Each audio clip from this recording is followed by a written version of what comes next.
നാഥനെ പാടിടും ഞാൻ നന്ദിയോടെ. സ്നേഹിച്ചിടും ജീവനാൾകളെല്ലാം, സേവിച്ചിടും സർവശക്തനെ.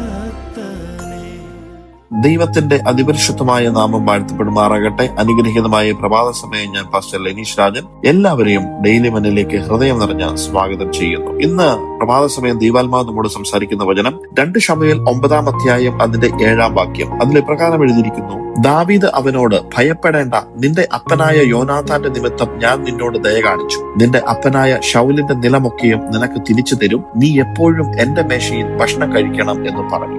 ഇന്ന് ഞാൻ നിങ്ങളോടൊരു കാര്യം ചോദിക്കട്ടെ. നിങ്ങളുടെ ജീവിതത്തിൽ ഒരിക്കലെങ്കിലും ഇങ്ങനെ തോന്നിയിട്ടുണ്ടോ? എന്നെ എല്ലാവരും മറന്നുപോയി, എന്റെ ജീവിതത്തിന് ഇനിയൊരു വിലയുമില്ല, എന്റെ ഭൂതകാലം കാരണം ദൈവത്തിന് പോലും എന്നെ ഉപയോഗിക്കാൻ കഴിയുന്നില്ല എന്നൊക്കെ നിങ്ങൾക്ക് തോന്നിയിട്ടുണ്ടോ? എന്നാൽ ഇന്ന് നാം കേൾക്കുന്ന ഈ വചനം ഒരു വലിയ സത്യം നമ്മെ പഠിപ്പിക്കുന്നു. ദൈവം മനുഷ്യർ കാണുന്നത് പോലെ അല്ല കാണുന്നത്. മനുഷ്യർ ഒരുപക്ഷെ നിന്നെ ഉപേക്ഷിച്ചേക്കാം, ബന്ധുക്കൾ നിന്നെ മറന്നു പോയേക്കാം, സമൂഹം ഒരുപക്ഷെ നിന്നെ വില കുറച്ച് താഴ്ത്തി കാണാം. പക്ഷെ ദൈവത്തിന്റെ കൃപ ഒരാളെ അന്വേഷിക്കാൻ തുടങ്ങുമ്പോൾ അവന് എവിടെയായിരുന്നാലും ദൈവം അവനെ കണ്ടെത്തും. ഇന്നത്തെ ഈ സംഭവം ഒരു രാജാവിന്റെ കഥ മാത്രമല്ല, ഇത് യേശുക്രിസ്തു പാപികളായ നമ്മെ അന്വേഷിച്ച സുവിശേഷത്തിന്റെ ഒരു നിഴൽ ചിത്രം കൂടെയാണ്.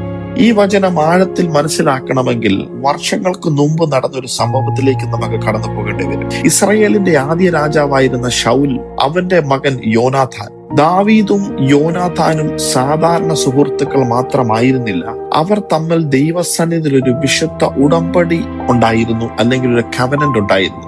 എന്ത് സംഭവിച്ചാലും പരസ്പരം സ്നേഹിക്കണമെന്നും ഭാവിയിൽ അവരുടെ കുടുംബങ്ങളോട് ദയ കാണിക്കണമെന്നും അവർ ഒരു ഉടമ്പടി ചെയ്തു. പിന്നീട് ഫെലിസ്തീനുമായി നടന്ന യുദ്ധത്തിൽ ശൗലും യോനാഥാനും മരിക്കുവാനിടയായി തീർന്നു. ആ വാർത്ത കൊട്ടാരത്തിൽ എത്തിക്കഴിഞ്ഞപ്പോൾ എല്ലാവരും ഭയന്നു. കാരണം അന്നത്തെ കാലത്ത് പുതിയൊരു രാജാവ് അധികാരത്തിൽ വന്നാൽ പഴയ രാജാവിന്റെ കുടുംബത്തെ ഇല്ലാതാക്കുന്നത് സർവ്വസാധാരണമായിരുന്നു. അങ്ങനെ യോനാഥാന്റെ 5 വയസ്സുള്ള മകൻ മെഫിബോശേത്തിനെ രക്ഷിക്കുവാൻ അവന്റെ ദാസി അവനെ എടുത്തുകൊണ്ട് ഓടി. പക്ഷേ ഈ ഓടുന്നതിനിടയിൽ ഈ ദാസി ഒന്ന് വീഴുവാനിടയായി തീർന്നു. ആ വീഴ്ചയിൽ മെഫിബോശേത്ത്, അല്ലെങ്കിൽ ആ കുഞ്ഞ്, ജീവിതകാലം മുഴുവൻ 2 കാലും മുടന്തനായി മാറി. രാജമഹലിൽ വളരേണ്ട ഒരു രാജകുമാരൻ ഇപ്പോൾ ലോദേബാർ എന്ന സ്ഥലത്ത് ഒളിച്ചാണ് ജീവിക്കേണ്ടി വന്നത്. എന്താണ് ലോദേബാറിന്റെ അർത്ഥം? ഫലമില്ലാത്തൊരു സ്ഥലം, പുല്ലില്ലാത്ത സ്ഥലം, പ്രത്യാശയില്ലാത്ത സ്ഥലം. വർഷങ്ങൾ ഇങ്ങനെ കടന്നുപോയി. മെഫിബോശേത്ത് ഒരുപക്ഷെ ചിന്തിച്ചിരിക്കാം, എന്റെ ജീവിതം ഇവിടെ അവസാനിച്ചു, ഇനി എന്നെ അന്വേഷിക്കാൻ ആരുമില്ല. എന്നാൽ ഒരു ദിവസം രാജാവായ ദാവീദ് കൊട്ടാരത്തിൽ ഒരു ചോദ്യം ചോദിച്ചു: ശൗലിന്റെ വീട്ടിൽ ആരെങ്കിലും ഇനി ശേഷിച്ചിട്ടുണ്ടോ യോനാഥാന്റെ നിമിത്തം ഞാൻ ദയ കാണിക്കേണ്ടതിന്? അങ്ങനെ അവൻ അന്വേഷിച്ചു. അവസാനം ലോദേബാറിൽ താമസിക്കുന്ന മെഫിബോശേത്തിനെ കണ്ടെത്തുവാൻ എത്തി.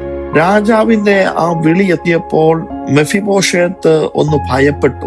ഇപ്പോൾ എന്നെ ശിക്ഷിക്കാനാണോ വിളിക്കുന്നത് എന്ന് പോലും ചിന്തിച്ചു. പക്ഷേ കൊട്ടാരത്തിൽ എത്തിക്കഴിഞ്ഞപ്പോൾ അവൻ കേട്ടത് തന്റെ ജീവിതം മാറ്റിമറിച്ച വാക്കുകളായിരുന്നു. അതാണ് നമ്മൾ വായിച്ച തിരുവചനം: ഭയപ്പെടേണ്ട, നിന്റെ അപ്പനായ യോനാഥാന്റെ നിമിത്തം ഞാൻ നിന്നോട് ദയ കാണിച്ചു. നിന്റെ അപ്പനായ ശൗലിന്റെ നിലമൊക്കെയും നിനക്ക് തിരിച്ചു തരും. നീ എപ്പോഴും എന്റെ മേശയിൽ ഭക്ഷണം കഴിക്കണം. ഇവിടെ മറഞ്ഞിരിക്കുന്ന ഒരു ആത്മീയ മർമ്മം ഞാനൊന്ന് പറയുവാൻ ആഗ്രഹിക്കുന്നു. ദാവീദ് ഇങ്ങനെ പറഞ്ഞില്ല, നീ നല്ലവനായതുകൊണ്ടാണ് ഞാൻ നിന്നെ അനുഗ്രഹിക്കുന്നത്. ദാവീദ് ഒരിക്കലും പറഞ്ഞില്ല, നീ അർഹനായതുകൊണ്ടാണ് ഞാൻ നിന്നെ സ്വീകരിക്കുന്നത്. അവൻ പറഞ്ഞത് എന്താണ്? നിന്റെ അപ്പനായ യോനാഥാന്റെ നിമിത്തം ആണ് ഞാൻ നിന്നെ അനുഗ്രഹിക്കുന്നത്. അപ്പോൾ ഈ അനുഗ്രഹത്തിന്റെ കാരണം മെഫിബോശേത്ത് അല്ല, യോനാഥാനായിരുന്നു. ഇതാണ് സുവിശേഷത്തിന്റെ ഏറ്റവും വലിയ മർമ്മം. ഇന്ന് ദൈവം നമ്മെ സ്വീകരിക്കുന്നത് നമ്മുടെ വിശുദ്ധി കൊണ്ടുമല്ല, നമ്മുടെ യോഗ്യത കൊണ്ടുമല്ല, നമ്മുടെ നല്ല പ്രവൃത്തി കൊണ്ടുമല്ല. എന്താണ് പിന്നെ കാരണം? യേശു ക്രിസ്തുവിൻ നിമിത്തമാണ്. ക്രൂശിലെ ഉടമ്പടി കൊണ്ടാണ് ദൈവം നമ്മളെ സ്വീകരിച്ചത്, അല്ലെങ്കിൽ ആ കൃപ നമ്മളിലേക്ക് വന്നത്. ഇവിടെ മെഫിബോശേത്ത് ദാവീദിന്റെ മുമ്പിൽ വീണു പറഞ്ഞു, ഞാനൊരു ചത്ത നായെ പോലെയുള്ള ഒരു ദാസൻ മാത്രമാണ്. അവൻ തന്നെ തന്നെ വില കുറച്ച് കണ്ടു. പക്ഷേ ദാവീദ് അവനെ ഒരു രാജകുടുംബമായാണ് കണ്ടത്. അവന്റെ കാലുകൾ മുടന്തായിരുന്നു. പക്ഷേ രാജാവിന്റെ ഈ മേശയിൽ ഇരുന്നപ്പോൾ ആരും അവന്റെ കാലുകൾ കണ്ടില്ല. മേശയുടെ മുകളിൽ കാണപ്പെട്ടത് എന്താണ്? രാജാവിന്റെ കൃപ മാത്രമായിരുന്നു. ഇന്ന് നിങ്ങളും ഒരുപക്ഷെ ഒരുപക്ഷെ ഈ ലോദാബാറിലായിരിക്കാം. സാമ്പത്തികമായി, ആത്മീയമായി, കുടുംബജീവിതത്തിൽ, അല്ലെങ്കിൽ മനസ്സുകൊണ്ട് നിങ്ങൾ തകർന്നിരിക്കാം. നിങ്ങൾ പറയുന്നുണ്ടാകും, ഞാൻ ഒരിക്കലും യോഗ്യനല്ല, എന്റെ ഭൂതകാലം മോശമാണ്, ദൈവം എന്നെ ഉപയോഗിക്കുന്നില്ല. ഇന്ന് അങ്ങനെ ഉള്ളവരോട് കർത്താവ് പറയുന്നു, നിങ്ങളുടെ ഭൂതകാലമല്ല ഞാൻ നോക്കുന്നത്, എന്റെ കൃപയാണ് നിങ്ങളെ നോക്കുന്നത്. ഇവിടെ മെഫിബോശേത്ത് ലോദേബാറിൽ ജീവിച്ചുകൊണ്ട് തന്റെ ജീവിതം അവസാനിച്ചുവെന്ന് കരുതി. പക്ഷെ ഒരു ദിവസം ആ രാജാവിന്റെ വിളി അവന്റെ വിധിയെ തന്നെ മാറ്റിയെഴുതി. അവൻ അതിഥിയായി രാജമേശയിൽ ഇരുന്നില്ല, എപ്പോഴും ഇവിടെ ഇരിക്കാൻ അവകാശം ലഭിച്ചു. എന്ന് പറഞ്ഞാൽ ഈ രാജമേശയിൽ ഒരു അതിഥിയായിട്ടല്ല ഇരിക്കാൻ വിളിച്ചത്, എന്നേക്കുമായിട്ടൊരു അവകാശിയായിട്ടാണ് ഈ മെഫിബോശേത്ത് മാറിയത്. ഇന്ന് യേശുക്രിസ്തുവും നിങ്ങളെ അങ്ങനെ തന്നെ വിളിക്കുന്നു. ഇന്ന് അവനെ അന്വേഷിക്കുന്നതിന് മുമ്പ് അവൻ നിന്നെ അന്വേഷിച്ചുകൊണ്ടിരിക്കുകയാണ്. ഇന്ന് ദൈവജനം കേൾക്കുന്ന ദൈവ പൈതലെ, പരിശുദ്ധാത്മ വളരെ ശക്തമായിട്ട് നിങ്ങളോട് പറയുന്നു, മനുഷ്യർ ഒരുപക്ഷെ നിങ്ങളെ മറന്നേക്കാം, എന്നാൽ നിങ്ങളുടെ പേര് ദൈവം മറന്നിട്ടില്ല. നീ ലോദേബാറിൽ ഒരുപക്ഷെ ആയിരിക്കാം, എന്നാൽ ഞാൻ നിന്നെ രാജമേശയിലേക്ക് വിളിക്കുകയാണ്. ഒരുപക്ഷെ നഷ്ടപ്പെട്ട അവകാശങ്ങൾ ഉണ്ടായിരിക്കാം, അത് ദൈവം മടക്കി തരാൻ പോകുന്നു. നിങ്ങളെ ലജ്ജിപ്പിച്ച ദിവസങ്ങളുണ്ടായിരിക്കാം, അത് ഞാൻ മാനമാക്കാൻ പോവുകയാണ്.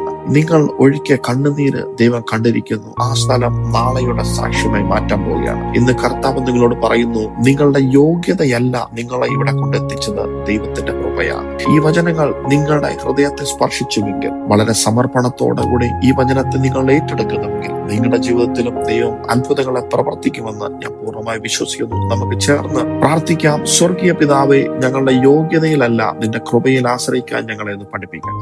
ലോദേബാറിൽ കഴിയുന്ന ഓരോ ജീവിതത്തെയും നീ ആ രാജമേശയിലേക്കൊന്ന് വിളിക്കണമേ. നിരാശയെ പ്രത്യാശയായും, ലജ്ജയെ മഹത്വമായും, കണ്ണുനീരിന് സാക്ഷ്യമായും ഒന്ന് മാറ്റണം. അവിടെ ഞങ്ങളുടെ പ്രാർത്ഥന കേട്ടതിനായി സ്തോത്രം. യേശുക്രിസ്തുവിന്റെ നാമത്തിൽ തന്നെ ആമേൻ, ആമേൻ, ആമേൻ. ഇതുവരെയും വചനം ശ്രവിച്ച എല്ലാവരെയും ദൈവം ധാരാളമായി അനുഗ്രഹിക്കട്ടെ. അവ blessed day. God bless you.